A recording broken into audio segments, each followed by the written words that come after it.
Hey, Steven's currently away on holiday and he's asked me to help out making sure you guys get your Reddit stories. So, let's get into them. I had my best friend fired from her job, ruined her chances at getting another job, and nearly slept with her man. I have read and heard people talk about their friends betraying them and sleeping with their partners behind their backs, but I hadn't met or heard of anyone that I knew, even from a distance, who experienced such. I thought stuff like that happened only in movies and that, in real life, girls loved and supported each other, especially girls like my former best friend. She and I had been friends for a very long time, and not once before it happened did I suspect that she could ever do something like that to me. She was sweet and loving, kind too. I loved her, and I was certain that she loved me back. To this day, I cannot say for sure what went wrong. I still sometimes wonder why she did it to me, and I honestly would have asked her if I knew for a fact that she'd tell me the truth.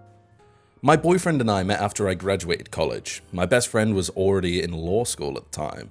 I remember that shortly after we made our relationship official, I told him that he had to meet my best friend. He agreed, and when she was free to go out, he took us both to dinner.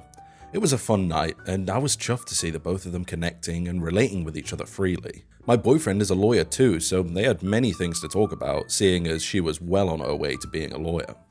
We talked about my dad, who was a renowned lawyer, and why I was choosing to be a lawyer too. They shared inside jokes about law school and the country's legal system. When we drove her back to campus, my boyfriend told her he enjoyed her company and we drove off. That evening, I placed my hand over my boyfriend's and thanked him for a great evening. It meant a lot to me that the two were getting along because my best friend and my exes never got along. She'd never liked my two ex-boyfriends because she thought they were controlling, and they never liked her because they knew she didn't like them and they were worried that she'd make me leave them. One of my exes even tried to make me choose between him and my best friend. "You know she doesn't like me, why do you want to stay friends with her anyway?" he'd ask in exasperation. "I'm not going to stop being friends with my friend because you don't like each other. It's fine, really. As long as you respect each other, I'm cool." "Well, I don't like her," he complained. "Well, I do love her," I said stubbornly. "You're going to have to live with it." Seeing my new boyfriend and best friend connect and have a friendship was very important too. I saw that as a sign that he was the one for me. They both had good conversations when we hung out together. They made jokes, made fun of each other, and sometimes they argued about who loved me more. "I don't ever have to worry about some dude taking my girlfriend from me. You are enough competition," he'd say jokingly. I went to law school too, and she started working at a new law firm. My boyfriend was doing well as an attorney. Life was good. After I graduated from law school, I was immediately offered a job at the law firm where my dad used to be a partner. I was glad, and so was my best friend, but I remember seeing a sneer on her face at the little party I organized in my apartment for my boyfriend and some friends. It was just a small expression and could have been at anyone or anything. She could have been texting someone or thinking about someone else, but for some reason, I just couldn't get over it. I kept thinking about that sneer, but my logical mind would tell me to let it go. Everything isn't about me. In my heart, however, warning bells were going off. I kept asking myself different questions. Was my best friend jealous of me? Was she mad because I got a great job at a renowned law firm? I didn't understand why she'd be jealous. She got into college before me, and I had to stay back for a year because I didn't get accepted by the university that I'd always wanted. She was offered admission when we were still in high school. Despite being sad that I didn't make it, I wasn't mad or jealous of my friend. I was very happy for her. I was also happy when she got into law school before me. I was with her when she got the mail. We danced around her house together, and later that night, I took her out for drinks. There was simply no reason for my best friend to be jealous of me, but I couldn't get the thought out of my head. Was she jealous of my relationship? That didn't make sense. Before my boyfriend, I only had 2 relationships that I could consider serious, and both ended in less than a year. My best friend, on the other hand, had a boyfriend who adored her, even in high school. I just got passed around by the guys in high school. Some liked me, but they never wanted to date me exclusively. When she got into college, my best friend dated a basketball star, and they were crazy about each other. At the time, I was working in the law firm that I eventually got a job at, doing messenger duties for my dad's best friend and former partner. I was never jealous, not once. I'd even ask her to share details of her life with her basketball star boyfriend so I could live vicariously through her. She didn't have a boyfriend and hadn't dated since she got into law school, so I figured that may be the reason she was sneering at my party. Maybe she was a little jealous that I had a boyfriend? I decided I'd fix that and tried to set her up with one of my boyfriend's friends. "Which of your single friends do you think would make a good partner?" I asked my boyfriend later. "Are you trying to leave me for my friends?" My boyfriend chuckled. "No, silly. My best friend hasn't dated anyone since she got into law school." Great, I was going to ask you if I could introduce her to one of my friends. He plays basketball professionally. Any chance that his friend might want 2 girlfriends? I joked, and we laughed. I asked my friend if she was interested in being set up on a blind date with my boyfriend's friend. She accepted, and we set it up. Weeks later, I asked her about the date. I don't know, I'm just not into him. Bomber. He told my boyfriend that he liked you and enjoyed the date. I did too, but I've been with a player before. I don't want that life for myself. Why can't I get someone who does something else? Like what? A lawyer? I joked. Well, yeah. You're a lawyer. Come on, sometimes I wish my boyfriend wasn't. It'd make things like arguing easier for me. We both laughed. I'd love to be with a lawyer though. Someone who gets it. I rubbed her thigh. At this time, my boyfriend and I were talking about moving in together. I was excited about it, and so was he at the beginning, but I think he chickened out later. He started to hold back. I'd asked him to buy a few things for the new house we were moving into, and he kept procrastinating. I know that when I procrastinate, it's because I wasn't confident about what I wanted to do. So I asked him about it. Are you getting cold feet? I asked him one day. What? No. Then why haven't you gotten the items? We're supposed to move in together at the end of this month, and you still haven't gotten the essentials. He stared at me for a while and said nothing. I'm going to ask you again. Are you getting cold feet? He hesitated, and I walked out. If he had any doubts, he ought to have talked to me first. He was even the one who suggested that we move in together, get a bigger space and all that. He even talked about kids and whatnot, and he'd assured me that he was ready. I was just ticked at him. That evening, I called him and told him that it's better if we stay away from each other for a week to review what we wanted. He agreed, and we ended the call. The evening after, I returned from the office very tired and started to miss him. My next door neighbor was my friend, so I begged her to drive me to his apartment because I was too tired to drive after a long day at work. He's going to be surprised to see you. And happy, I hope. Oh, surely he's going to be happy. He loves you. We drove over to his apartment. I forgot to bring my key along, so when I turned the doorknob and rang the doorbell, I assumed he wasn't home. Before I left, I decided to check his study. His home office was just at the back, and it had glass doors that were so transparent that anyone could see what he was doing. No one saw him though, because the house closest to that side of the house was far away. I tiptoed around the house to his study and saw the most heartbreaking thing I'd ever seen in my life. It was my boyfriend and best friend going at it on his work chair. I couldn't believe my eyes. I went around the house, sat on the floor, and said nothing. My friend, who was in the car, waved at me, asking what was wrong. She wanted to get out of the car, but I signaled for her not to. I must have crawled back into the car, because I didn't walk.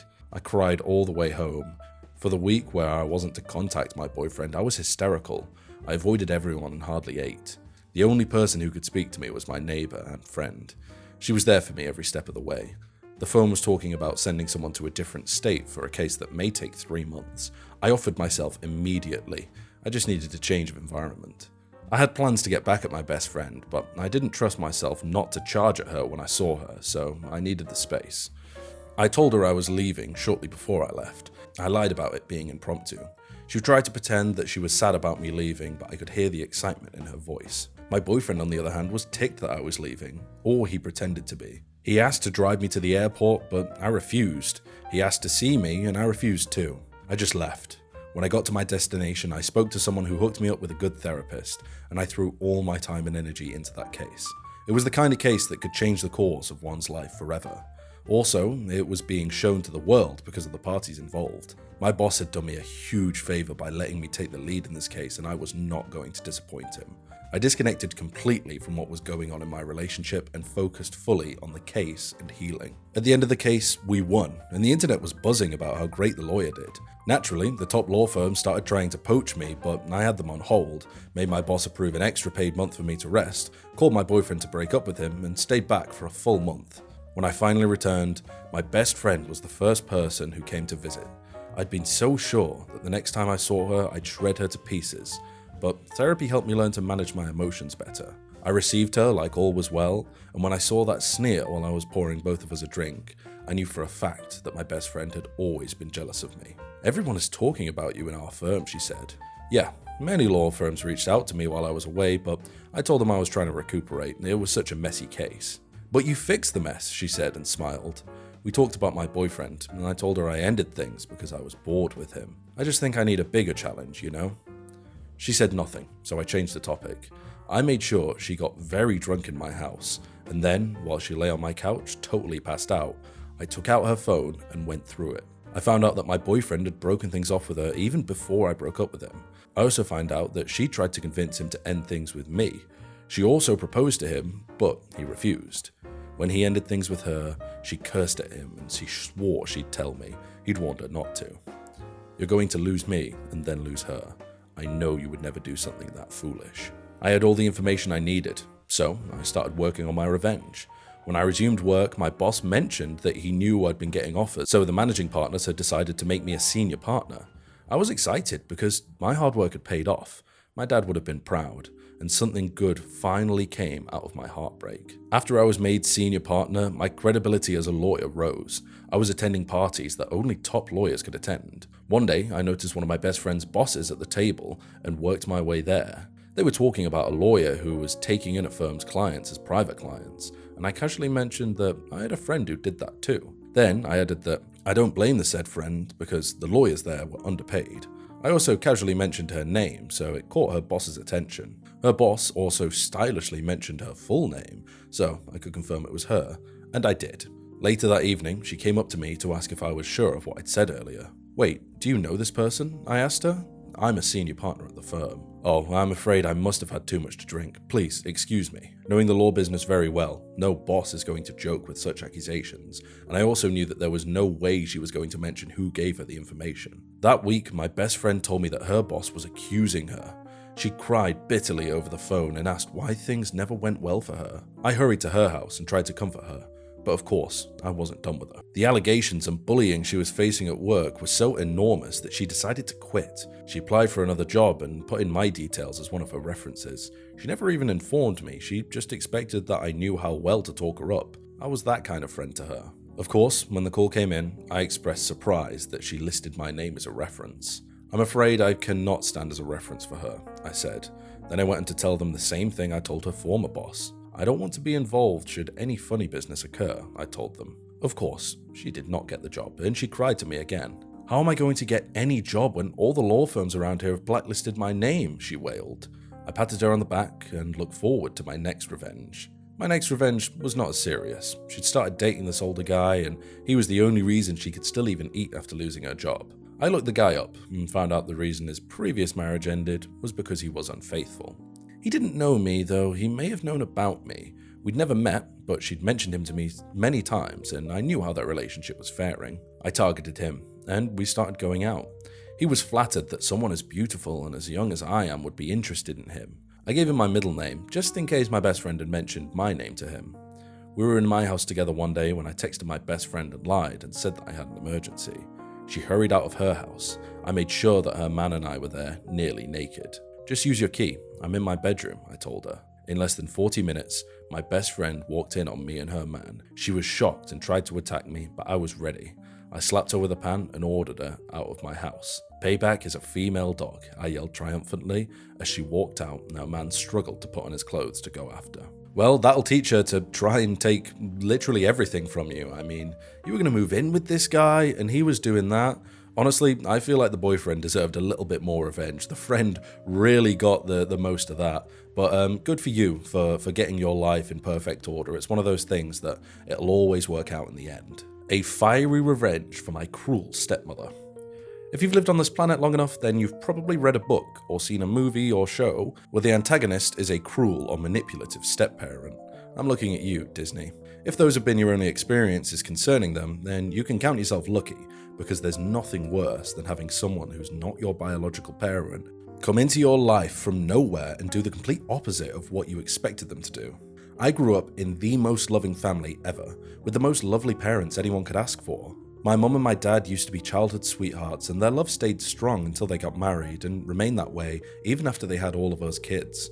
However, a few years after the birth of my baby brother, my mother began to fall ill often. This worried my dad a lot, but as kids, we didn't understand the graveness of the situation at the time because he would always tell us that she just had a fever, that everything was going to be fine. Everything was indeed not going to be fine because after a few months of hospital back and forths, my mum had to be admitted into the ICU. Apparently, her illness was proving too difficult for even the best of doctors to properly diagnose and handle. So, after further scans, it was revealed that she had to go under the knife as soon as possible, or whatever was infecting her could get to her vital organs.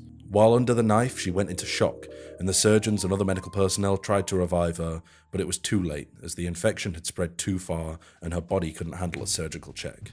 She had given up the ghost. I can't begin to explain how devastated my dad was. I had never seen him weep so bitterly over anything before, and for days he didn't have a single meal. It got so bad that my grandmother had to come all the way from the country to be with him. As for us kids, we had our own moments of sorrow, and I can vividly remember huddling up with my siblings after the news was announced to us, and we were completely bawling our eyes out and praying that she would somehow return to us. It was truly traumatizing to lose someone we all loved so dearly, and I still think about her every single day. After my mum was buried, my dad's condition gradually began to improve. Safe to say he took her death worse than us, but it was a few months past the incident and he tried to move on, at least for his children. There was an issue though. His work took up most of his time, and my mum was the one filling up the vacuum left by his absence. Throughout his mourning period, he didn't go to work, so he was able to be there for us when we truly needed him. But he needed to resume, and it posed a problem of who was going to take care of us while he was away so often. After weeks of consultation, he got a few recommendations, which included getting some sort of nanny to do all the stuff Mum used to do before she passed, and eventually he decided to hire one. At the beginning, our nanny was everything we could ask for. My dad explained everything she needed to do, and she did them to perfection, so we inevitably began to grow fond of her, and my dad began to let her spend more hours at home, and she would even sleep over sometimes. I have to also mention that she was a gorgeous woman, which is probably the reason why we accepted her so quickly. As time went on, we noticed that our dad had begun to pay more attention to her, and things started to get a bit personal between them. We didn't mind because she was doing all that our mum did, and it made us miss her less. The touchy-feely relationship between them continued, and one day our dad revealed to us that they had been dating for a few weeks, and that he had plans to get married to her. We reacted skeptically at first, but we were ready to see where it goes after he explained how much he'd fallen in love with her. This was barely 2 years after our mum had passed, and it seemed we were about to take the next big step in moving on. Speaking about steps, it was a few months later and we now had a stepmother. The new chapter was exciting for us because it felt like we had all healed from the trauma, and especially my dad, who we all thought would never get remarried. I told myself that I was going to embrace my new reality to the fullest and would treat my stepmother as if she was my true mum. It all started great too, because she continued to do all the stuff that made us love her, and the family settled into a complete home for a while. However, as years passed by, my stepmother began to act differently to the woman we all fell in love with. She started to get more aggressive in her tone and generally started to care less about our well-being, especially towards me and my siblings. Noticeably, this was done more towards us, as she maintained her nice lady facade towards my dad, so the poor guy could never tell the difference as he was usually away. I initially took the increased negligence as something that happened because we were getting older, but I realized that it was a deliberate ploy when she would always report things differently to my dad, and whenever I approached her to ask why she did what she did, she would always dismiss me. The love between us had started to fade, but worst of all, the love between her and my dad continued to grow stronger because he wasn't able to see her bad parts, and we didn't want to ruin his feelings after what happened with our mum. So we took it on the chin and kept it moving, although looking back on it, we probably should have said something then, because things would get worse from that point. The power of my stepmother in our home only got larger as time went on, and it got to the point where our dad would even take sides with her in arguments where she lied against us. She was actively trying to turn my dad against us at that point, and it was working because she felt that he was doing more for us, his biological children, than her, and thought it wasn't normal for some reason. She began to lie about us, so my dad would have issues with us whenever we asked him for favors, and whenever we told our dad she was a liar, he would dismiss it as adolescent behavior. It was a bad situation for us, but luckily for us, we were all in boarding school at the time, so we didn't have to deal with it all the time. One summer, our dad had a family vacation planned and we were all looking forward to it. All except my stepmother, who had been trying to convince my dad to open up a clothes boutique for her for a couple of years. She even tried to persuade him to cancel the vacation and instead use the money to invest in her boutique dreams, and that the boutique would bring a better return on investment than a family vacation. However, my dad declined her request once more, telling her that the family needed a vacation anyway and that he would look into the boutique thing when we got back. He also told her that he was open to other forms of investments that don't depend on him having to rent a place. I don't know how she did it, but within a few weeks of them having that conversation, my stepmother presented my dad with the kind of investment opportunity he thought he always wanted.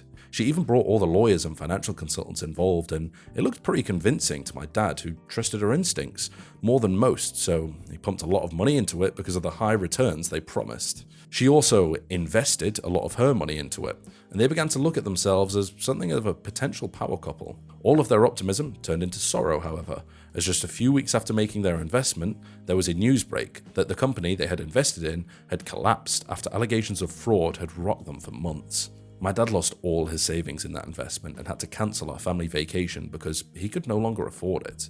The feeling around the house after what had happened took me back to the days when my mum was battling her illness. So we tried to console our dad and told him we were ready to wait for the next opportunity for the vacation so the situation wouldn't get any worse. My stepmother also grieved her loss, but she was noticeably less distraught than my dad, although we took that as it was probably because she had invested less, and consoled her nonetheless. As time went on, my stepmom began to act more withdrawn. It was a bit surprising because I thought she handled her loss pretty well, but I guess with the new financial situation, she realized he had to put in some extra work towards contributing for the upkeep of the home, and she might have not been too comfortable with that arrangement. I personally thought she was always out looking for a job. When she started spending nearly the whole day out, my dad decided to investigate and found out that she had actually opened up a boutique without letting him know. It was a shocking development after what had happened, but somehow she managed to convince him that she got investors to fund her and that she was going to let him know as soon as she was done setting it up for the grand opening. My dad may have believed the BS story, but there was no way in hell I was going to believe it after all those years I spent with her, and I knew I had to investigate the source of the funding because no one else would.